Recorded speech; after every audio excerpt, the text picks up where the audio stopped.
ఉండబోతోంది అనే ఉత్కంఠ నెలకొంది. ఇప్పటికే వైఎస్ఆర్ కాంగ్రెస్ పార్టీ తన మేనిఫెస్టోను రిలీజ్ చేసిన పరిస్థితి. ఎన్నికలకు ఇంకా 13 రోజులే సమయం ఉన్న నేపథ్యంలో అప్పులు పన్నుల బాధుడితో కాకుండా సంపద సృష్టితో సంక్షేమం చేస్తాము అని చెప్పి తెలుగుదేశం పార్టీ నాయకులు చెప్తూ ఉన్నారు, కూటమి నేతలు చెప్తూ ఉన్నారు.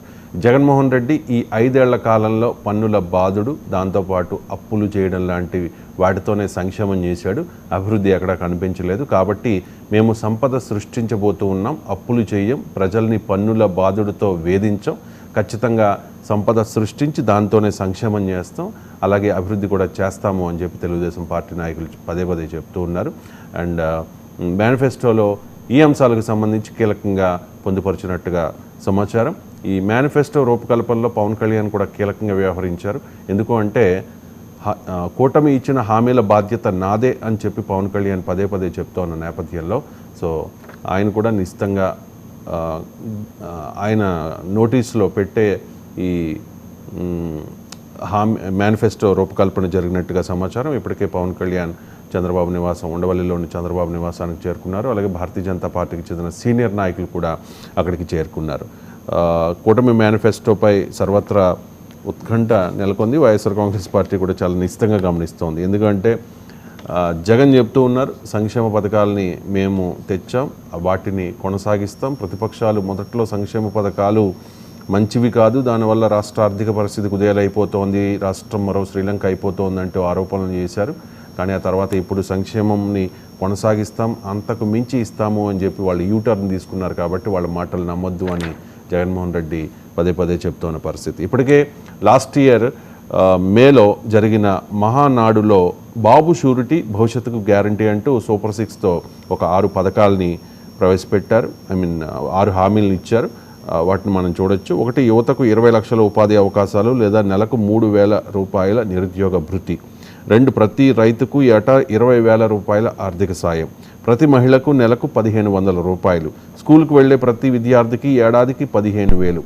అంటే ఆల్రెడీ జగన్మోహన్ రెడ్డి ఇదే హామీ ఇచ్చారు. కానీ 2019 ఎన్నికలకు ముందు వైఎస్ఆర్ కాంగ్రెస్ పార్టీ మేనిఫెస్టోలో కూడా ఉంది, అంటే ఎంతమంది ఉంటే అంతమందికి ఇస్తాము అనే ఒక మాట మాట్లాడారు. కానీ ఒకరికే ఇస్తూ ఉన్నారు. కానీ మాట తప్పారు. కాబట్టి మేము ఎంతమంది ఉంటే అంతమందికి ఇస్తాం, స్కూల్కి వెళ్ళే ప్రతి విద్యార్థికి ఒకరుంటే 15,000, 2 ఉంటే 30,000, 3 ఉంటే 45,000 అంటూ చంద్రబాబు నాయుడు గారు క్లారిటీ ఇచ్చారు. ఎంతమంది ఉంటే అంతమందికి, కండిషన్స్ ఏం లేవు దీనిలో.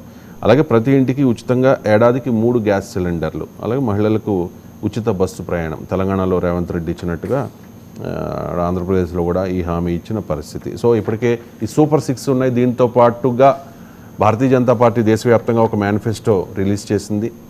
అండ్ ఇప్పుడు కూటమి మేనిఫెస్టో ఏ రకంగా ఉండబోతోంది అనే సస్పెన్స్ నెలకొంది. ప్రస్తుతం మా ప్రతినిధి అనిల్ ఉండవల్లి చంద్రబాబు నివాసం దగ్గర ఉన్నారు, మరి కాసేపట్లో జాయిన్ అవుతారు. అలాగే ఈ మేనిఫెస్టో ఏ రకంగా ఉండబోతోంది, వివిధ వర్గాల్ని ఆకట్టుకునే విధంగా కూటమి ఎటువంటి హామీలు ఇవ్వబోతోంది అనే అంశంపై మనతో మాట్లాడడానికి సయ్యద్ రఫీ మనతో కనెక్ట్ అయి ఉన్నారు, తెలుగుదేశం పార్టీ అధికార ప్రతినిధి. రఫీ గారు నమస్కారం. నమస్తే సార్. రైట్, రఫీ గారు ఒక్క నిమిషం అండి. అనిల్ కనెక్ట్ అయి ఉన్నారు చంద్రబాబు నాయుడు గారి నివాసం దగ్గర నుంచి. అనిల్, ఏంటి update? Already Pawan Kalyan and ఇతర ముఖ్య నేతలందరూ కూడా చంద్రబాబు నాయుడు గారి నివాసానికి చేరుకున్నట్టుగా మనకున్న సమాచారం. ఎంతసేపట్లో ఈ ప్రకటన ఉండే అవకాశం ఉంది? మీ దగ్గర ఉన్న అప్డేట్స్ ఏంటి ఈ మేనిఫెస్టోకి సంబంధించి? థ్యాంక్ యూ రవి గారు. మరికొద్ది సేపట్లోనే మేనిఫెస్టో రిలీజ్ కూడా చేయనున్నారు. నారా చంద్రబాబు నివాసంలో మరికొద్ది సేపట్లో ఈ ప్రకటన మేనిఫెస్టో రిలీజ్ చేయబోతున్నారు. దీని ఇప్పటికే జనసేన అధినేత పవన్ కళ్యాణ్, అలానే బీజేపీ ముఖ్య నేతలు కూడా ఇక్కడికి చేరుకుంటున్నారు. అయితే మరికొద్ది సేపట్లో ఏదో సూపర్ 6 ఇప్పటి వరకు ఇచ్చిన సూపర్ 6 పథకాలతో పాటు హామీలతో పాటు మరికొన్ని కేంద్రానికి సంబంధించిన మరికొన్ని దీనికి జోడిస్తారు అనేది కూడా ఒక సమాచారం మనకి తెలుస్తుంది. అంటే ప్రతి పేదవాడికి ఇల్లు, దాంట్లో ఆర్థిక పరిస్థితులు ఏపీలో ఉన్న నేపథ్యంలో ప్రతి పేదవాడికి ఇల్లు అనేది కేంద్రం నుంచి హామీ తీసుకుని అక్కడి నుంచి కూడా ఎక్కువ నిధులు ఇప్పించేలా కూడా ఈ మేనిఫెస్టోలో ఉండబోతుంది. అలానే ప్రధానంగా పోలవరం రాజధాని నిర్మాణం, పోలవరం నిర్మాణం పైన కూడా ప్రత్యేక దృష్టి సారించనున్నారు. అలానే ఒక ప్రజలకు అవసరమైన ప్రతి అంశాన్ని కూడా ఇక్కడ తీసుకుపోతున్నారు. అయితే ప్రధానంగా ఇక్కడ చూసినట్లు ఇక్కడ మేనిఫెస్టో రిలీజ్ మరి కాసేపులో చేయబోతున్నారు.